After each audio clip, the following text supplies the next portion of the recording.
Hello and welcome to a brand new segment of For Your Review.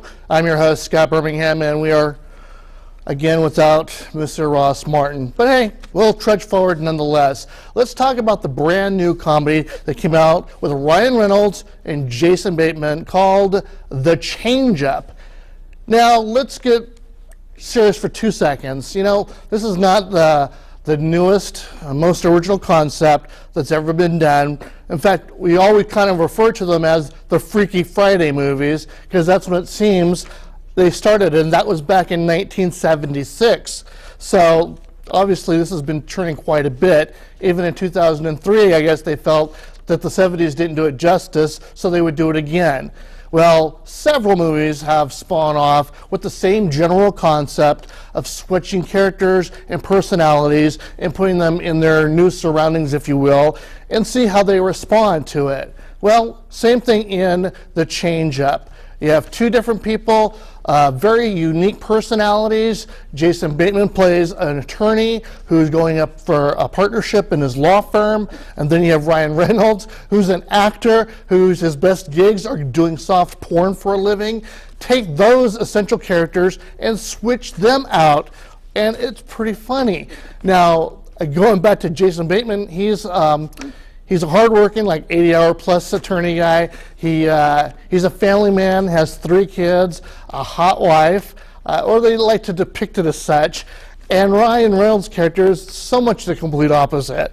So, as I always like to say, comedy ensues.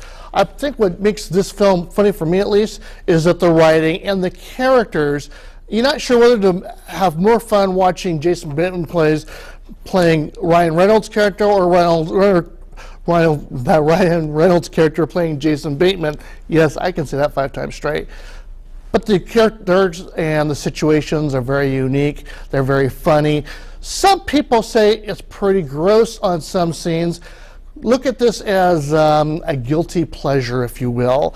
You know what? It's hard to say you watch these movies and whether it's going to bust a gut laughing or not. I dare you, I bet you, to see if you can sit through this whole film and not find something that's funny for you personally. Whether you have a family and you can relate to Jason Bateman's character, or living the carefree high life, still figure out what you want to do and floundering for a job that you get from Ryan Reynolds.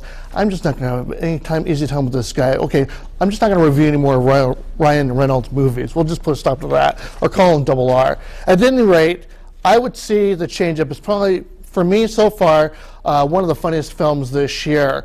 You know, Jason Bateman was just previously in another film that's out in theaters right now called Horrible Bosses, where the comedy is a little bit all over the place, and you'll find something, but because it is all over the place, it's not very consistent with the sense of humor, unlike The Change-Up, which I think is better.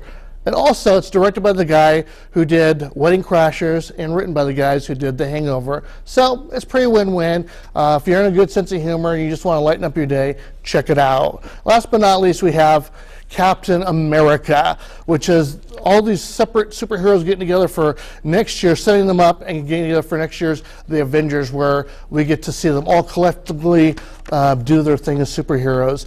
I wasn't overly impressed with the trailer for it, but the story was very interesting. I got very caught up into going back into early era of when Captain America became, out of a soldier, the superhero. And I thought that the story was very well told. I'd never read the comic books, so I didn't have any kind of a comparison to do that with. But I thought on its own, as a film, it carried its weight.